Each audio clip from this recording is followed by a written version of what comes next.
Amigo oyente, llegamos hoy al capítulo 6 en nuestro recorrido por esta segunda epístola del apóstol San Pablo a los Corintios. Y estamos en un capítulo que hemos llamado el consuelo, la consolación de Dios para todas las circunstancias del ministerio de Cristo. Tenemos ante nosotros los requisitos de un buen ministro de Jesucristo. Y ninguno de nosotros puede leer esto sin exclamar, ¿quién es capaz de hacer estas cosas? Ninguno de nosotros puede llegar a cumplir todo lo que se indica aquí. Vamos a observar eso más adelante. Y quisiéramos que usted note que todavía estamos en la sección del consuelo, la consolación, el estímulo de Dios. Eso lo tenemos en los primeros 7 capítulos de esta segunda epístola a los Corintios.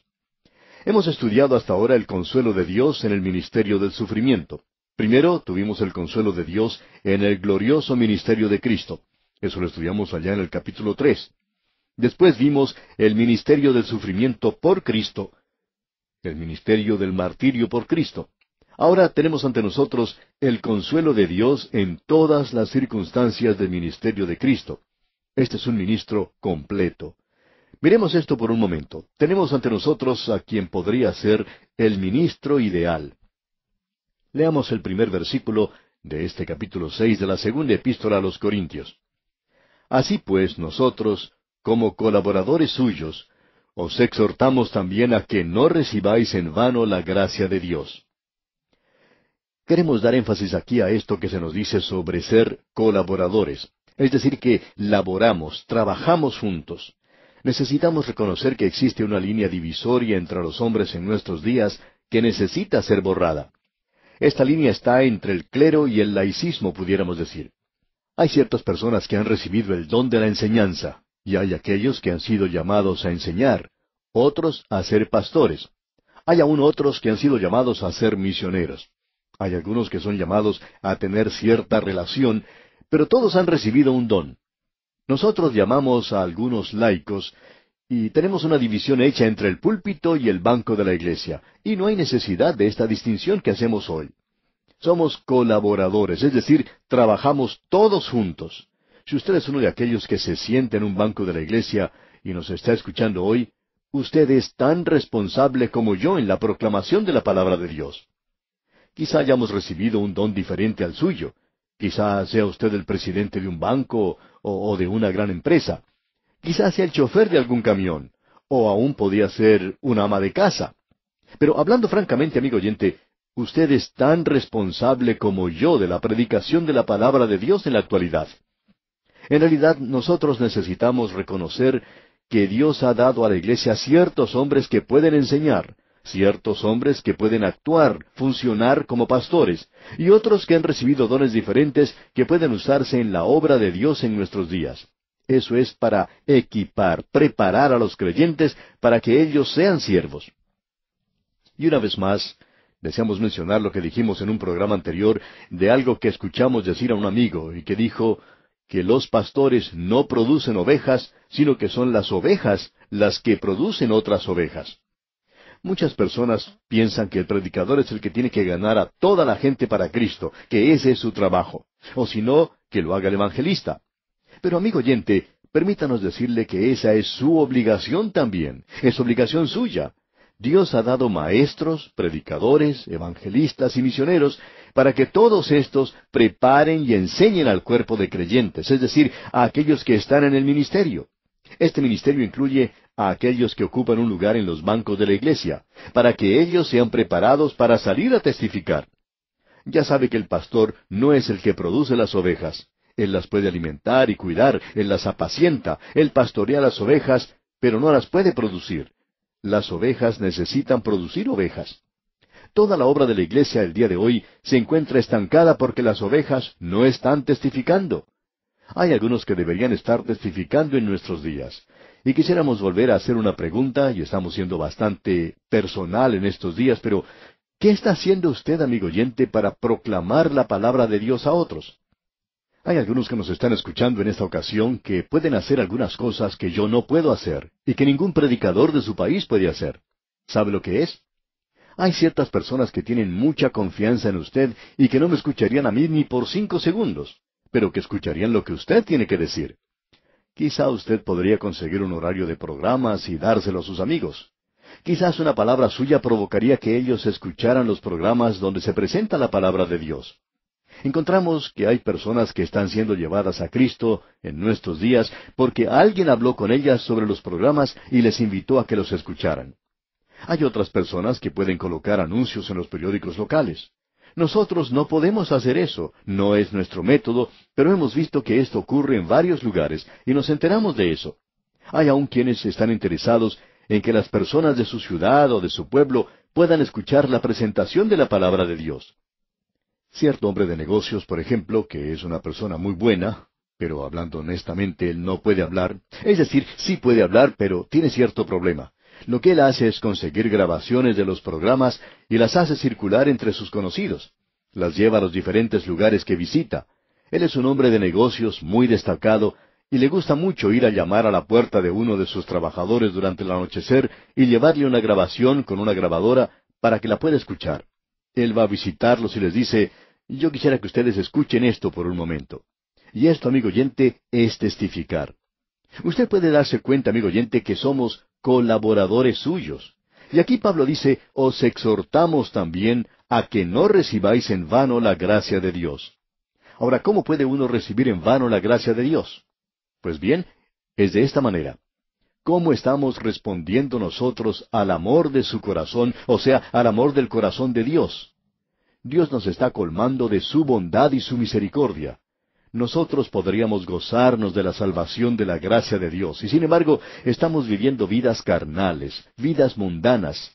Eso es lo que quiere decir recibir en vano la gracia de Dios. Esto es algo que nosotros necesitamos reconocer. Es muy importante que lo hagamos. Continuemos ahora leyendo el versículo 2 de este capítulo 6 de la segunda epístola a los Corintios. Porque dice, en tiempo aceptable te he oído, y en día de salvación te he socorrido. He aquí ahora el tiempo aceptable, he aquí ahora el día de salvación. Hay muchas personas que dicen, bien, yo no voy a aceptar a Cristo ahora, lo haré en otra oportunidad, y lo postergan. Hay otras personas que dicen también, bueno, yo voy a esperar hasta que venga cierto evangelista a mi ciudad. Hay muchos que hacen eso. Muchos pastores nos han indicado que así sucede. También dicen, yo esperaré hasta que tengamos una reunión especial. Ahora, amigo oyente, yo no sé quién es usted, dónde está o cómo está en este momento. Pero si usted no es salvo y me está escuchando, para usted ahora es el tiempo aceptable. He aquí ahora el día de salvación. Ahora mismo, amigo oyente, no es mañana. No cuando tenga oportunidad de escuchar a un gran predicador o algún gran mensaje.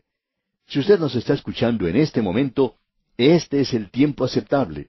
No sabemos qué hora es donde usted está escuchando ahora porque este programa se transmite a diferentes horas por diferentes emisoras.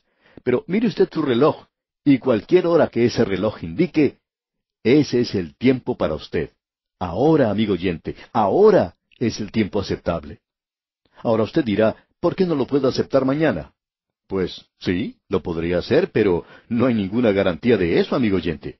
Lo importante es que Dios dice que debe hacerse ahora mismo. No es ahora o nunca, sino ahora mismo. Notemos ahora lo que dice el versículo 3 de este capítulo 6 de la segunda epístola a los Corintios. No damos a nadie ninguna ocasión de tropiezo para que nuestro ministerio no sea vituperado. Nosotros tenemos que tener mucho cuidado con nuestro comportamiento. Dice aquí Pablo, no damos a nadie ninguna ocasión de tropiezo. Tenemos que comportarnos de tal manera que no lastimemos los sentimientos de alguna persona. Quizá para algunos pastores que están mucho tiempo en una iglesia, esto sea un poco difícil, pero eso es lo que debemos tratar de hacer. Hay muchos que están listos para ser heridos por cualquier cosa que uno haga o por dejarla de hacer. De modo que tenemos que andar con mucho, mucho cuidado. En una pequeña ciudad, en un restaurante, había un cartel que decía, no se puede complacer a todo el mundo, pero lo tratamos de hacer. Y amigo oyente, quizá muchos pastores deberían poner eso en su oficina o en sus hogares. No podemos complacer a todos, pero lo intentamos. En este capítulo 6 de la segunda epístola a los Corintios, tenemos 3 juegos o 3 conjuntos de 9 cosas que deberían caracterizar el ministerio. Esto es bastante interesante. Vamos a pasar por ellas quizá un poco rápido, pero queremos que usted note lo que dice aquí en el versículo 4, en su primera parte. Dice, antes bien, nos recomendamos en todo como ministros de Dios, en mucha paciencia. Ahora, ¿cómo hacemos eso? Con mucha paciencia. Eso ocupa el primer lugar en la lista. Esto me hace tropezar aquí mismo al comienzo. Esta es una de las cosas que, francamente hablando, me falta a veces. Ahora, el segundo punto que se presenta es en tribulaciones. Y esto es algo que muchos hombres que están en el ministerio tienen que soportar. Yo creo que muchos de nosotros sabemos de lo que estamos hablando cuando mencionamos esto que dice este versículo 4, de estar en necesidades. Muchas personas tienen que padecer la falta de comida, vivir en un hogar pobre y pasar lo que aquí dice muchas necesidades. Muchas veces tienen que ir a dormir con el estómago vacío porque no han tenido con qué comprar la comida. Y yo sé que hay muchos que pueden hablar de este asunto con mucha más experiencia que lo que yo puedo hacerlo. El doctor Ironside cuenta que cuando él era un joven predicador, tuvo que predicar en cierto lugar por 3 días consecutivos, y que no tuvo nada que comer durante esos 3 días. Él cuenta que predicó ante esa gente, indicando que él estaba viviendo por fe, y ellos lo dejaron vivir por fe, ya que no le dieron nada de comer. Pero en cierta mañana, cuando él estaba pensando si se quedaba en la cama durante la hora del desayuno, o si se levantaba y se apretaba el cinturón un poco más, notó que alguien deslizaba una carta por debajo de la puerta de su habitación. Se levantó y la tomó, y al abrirla pudo ver que ésta contenía dinero que alguien estaba compartiendo con él. Por tanto, salió inmediatamente y pudo disfrutar de un desayuno como nunca antes lo había hecho en su vida. Hay muchas personas, amigo oyente, que en nuestros días saben lo que significa esto de las necesidades y de las aflicciones. Quizá la generación más joven no lo conozca. Por eso es que tenemos esa separación entre las generaciones el día de hoy. Dice aquí este versículo 4 en su segunda parte, en tribulaciones, en necesidades, en angustias. Luego continúa en el versículo 5, en azotes. Tenemos la idea de que muy pocos de nosotros sabemos lo que quiere decir esto de ser azotados. Pero muchas veces hemos sido heridos en el rostro por una declaración insultante que hemos recibido de alguna persona en nuestro círculo. Luego, continuando con este versículo 5, tenemos en cárceles, en tumultos, en trabajos, en desvelos, en ayunos. Todas estas cosas que tenemos aquí, amigo oyente, son cosas que deberían identificar el ministerio. Quizá no todas ellas, pero ciertamente muchos de los que están en el ministerio saben de estas cosas. Luego, continuando con el versículo 6, se nos dice que debemos hacer las cosas en pureza. Amigo oyente, esto es muy importante, que un ministro sea puro en su vida. Una de las cosas que más daño hace al ministerio es cuando un ministro es hallado culpable de algo que es inmoral. Eso ciertamente perjudica en gran manera al ministerio. La pureza es algo muy importante y no es algo que está fuera de moda. Luego se nos dice aquí, y en ciencia. Ciencia aquí quiere decir conocimiento, y no solo se refiere a la palabra de Dios, sino que el predicador tiene que conocer muchas otras cosas más. Él tiene que mantenerse al tanto de lo que está ocurriendo en la época en que está viviendo. Más adelante leemos en longanimidad. Esta palabra vuelve a presentarse aquí y longanimidad es paciencia, pero mejor vestida. Ahora, siguiendo en este versículo tenemos en bondad, en el Espíritu Santo.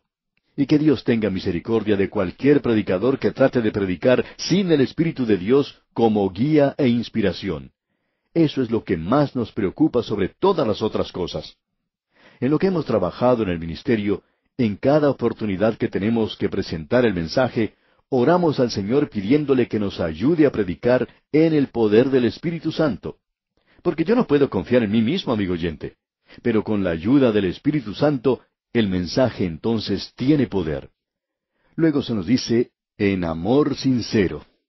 Esto es algo que hace mucha falta en nuestros días. Un amor que sea genuino. No pretender ser santo diciendo ciertas palabras típicas, bien conocidas, y que todos repiten. O decir cuánto uno ama a los demás, y luego atacar por la espalda. Tenemos demasiadas personas de esa clase y en realidad no las necesitamos. Lo que necesitamos, amigo oyente, es amor sincero, genuino, real, verdadero. Porque el Espíritu de Dios lo ha puesto en nuestros corazones.